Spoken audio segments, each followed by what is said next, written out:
Here's the solution to the previous dice roll challenge. We start off by creating a dice class to represent a single dice in code. And so here we import java.util.random so that we can have our die be random, and they can be a random number from 1 to 6.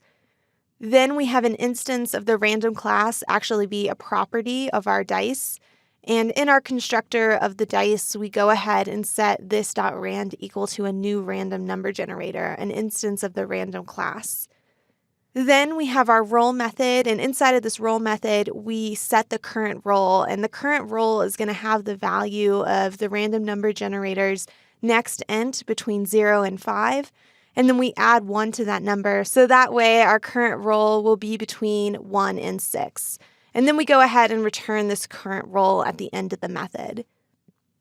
Moving over to our main class, we have this dice that we create. It's an instance of the dice class, and then we print out 2 rolls.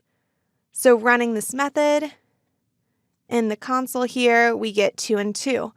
Ironically, they happen to be the same number, but if we run again, we get 6 and 1. We get 3 and 2. We get 5 and 6. We get all of these different random numbers that are between 1 and 6 inclusive. Now, why put this in a class rather than just do it all in the main method?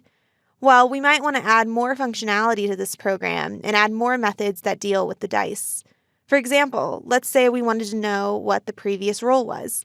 We could keep track of it in an attribute in our dice class. And so moving back to the dice class, we can write int previous roll. And we're going to set it to equal -1 because before we construct a dice, before we roll the dice, we want the previous roll to be completely invalid. We want to make sure that we do not use this previous roll value in any part of our program and assume it to be valid. And so we're going to set it to this invalid number, -1. You can never roll a -1. So that way we don't have to worry about it messing with anything else in our program. Now that we have previous roll established as an attribute of our class, we're going to go ahead and use it in our roll method. And so once we have the current roll, we're going to go ahead and set that to be the previous roll.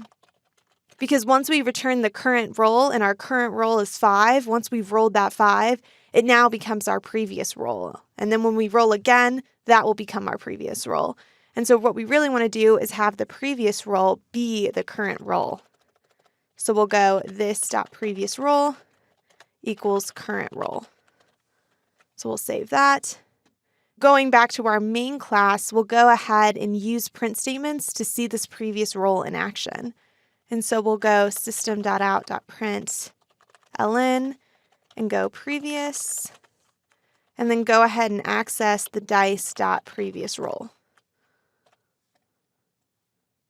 And then we're just going to copy that and put it after some of our dice rolls here.